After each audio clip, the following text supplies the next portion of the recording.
Quando o pastor Ciro deu aquela palavra a respeito dos louvores, Deus me trouxe à memória, pastor, quando Paulo e Silas estavam presos.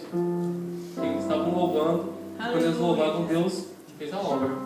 Então, realmente, quando a gente louva, a gente quebra a barreira, a gente destrói inimigos, a gente pinta e borda na presença de Deus. Amém? Então vamos lá. O tema diz assim: o que Cristo fez? Paulo, apóstolo de Jesus Cristo, pela vontade de Deus, e o irmão Timóteo, aos santos irmãos fiéis em Cristo, que estão em Colosso, graça a vós e paz, da parte de Jesus, nosso Pai, e da parte do Senhor Jesus Cristo. A fé e a caridade dos Colossenses. Oração de Paulo, graça damos a Deus, Pai de nosso Senhor Jesus Cristo, orando sempre por vós, porquanto ouvimos da vossa fé em Cristo Jesus, e da caridade que tendes para com todos os santos, por causa da esperança que vos está reservada nos céus, da qual já antes ouvistes pela palavra da verdade do Evangelho, que já chegou a vós, como também está em todo o mundo, e já vai frutificando, como também entre vós, desde o dia em que ouvistes e conhecestes a graça de Deus em verdade. Como aprendestes de Epáfras, nosso amado conservo, que para vós é um fiel ministro de Cristo, o qual nos declarou também que a vossa caridade no Espírito, por esta razão, nós também, desde o dia em que ouvimos, não cessamos de orar por vós e de pedir que sejais cheios de conhecimento da sua vontade, e em toda a sabedoria e inteligência espiritual, para que possais andar dignamente diante do Senhor, agradando-lhe em tudo, frutificando em toda boa obra e crescendo no conhecimento de Deus. Até aqui. Amém? Irmãos, eu usei a carta de Paulo aos Colossos por um motivo muito simples. Como todos os irmãos sabem, os colossenses, não foi Paulo que abriu, que fundou aquela igreja. Como vocês podem ver na nossa leitura, Paulo ouviu falar deles e estava cuidando daquela igreja através de cartas, orientando: faça isso, não faça, vá por aqui, não vá. Mas não foi ele que abriu aquela igreja.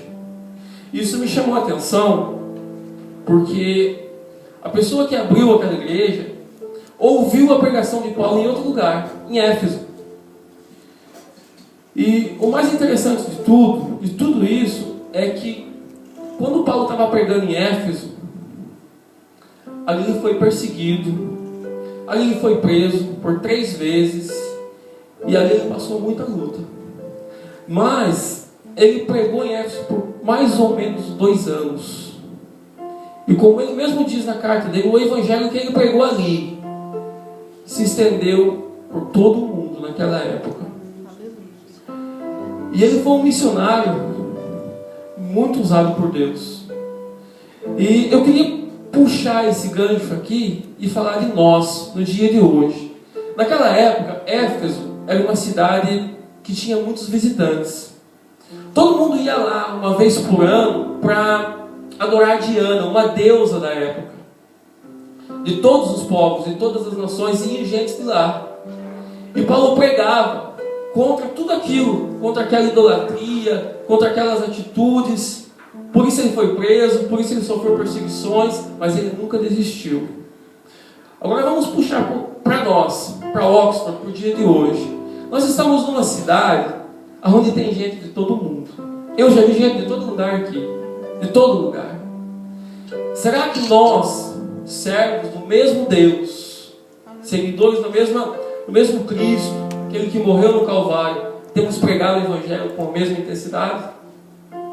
Sábado, eu estava com o evangelista Jeremias no centro, andando naquele calçadão, e eu comecei a observar algumas coisas pessoas pregando o Evangelho, pessoas que eu não sei de que nacionalidade eram, tinha em várias línguas ali, todos falando inglês, mas também pregando em outras línguas. E eu comecei a pensar comigo, cadê nós, os brasileiros? O que nós temos feito para propagar o Evangelho de Cristo? O que nós temos feito para buscar a presença de Deus, para ganhar almas, para dar um testemunho? Mesmo que sejamos perseguidos, não tem problema. Porque tudo isso aqui para nós é passageiro, irmãos. O que nós temos que entender é que o nosso destino é o céu. E buscar a presença de Deus, viver em santidade e pregar o Evangelho de Deus. Aí alguém pode me dizer assim, irmão, eu não falo inglês. Alguém na tua igreja fala. Aqui alguém é fluente. Pelo menos uma pessoa tem que ser. Lá na nossa igreja alguém também é. E o que nós, não essa igreja, não é minha igreja, a igreja de Cristo, tem feito para anunciar o Evangelho de Cristo? O que nós temos feito? Eu até comentei com o evangelista Jeremias e falei, irmão Jeremias, o dia que tiver alguém que quiser, eu estou junto. Eu também não sei falar inglês, mas eu estou dentro. Vamos lá. A gente vai pregar o Evangelho e dar um jeito. Porque eu entendi que quando a gente cuida das coisas de Deus, Deus cuida das nossas. É verdade. Irmãos, eu corri 7 anos da minha vida desse lugar correndo atrás de dinheiro. E detalhe, o dinheiro corria de mim. E eu trabalhava. E eu entendi, precisei trabalhar 7 anos para entender que o mistério não é esse. Que o mistério é buscar a presença de Deus. Amém. É andar na presença de Deus, porque as demais coisas serão acrescentadas. Dinheiro não é tudo na nossa vida, irmãos. É verdade. Mas a graça de Deus é tudo. A graça de Deus nos traz prosperidade financeira, espiritual, familiar e mais uma infinidade de coisas. Por isso, irmãos, precisamos buscar e anunciar o Evangelho. Eu queria deixar essa palavra para os irmãos, para que todos pensem, para que possamos de repente nos unir e ir pregar o Evangelho. Em inglês, francês, espanhol, seja a língua que for, vamos pregar, porque somos irmãos em Cristo e precisamos defender a nossa tese, que é a salvação e a vida eterna. Eu agradeço a oportunidade em nome de Jesus.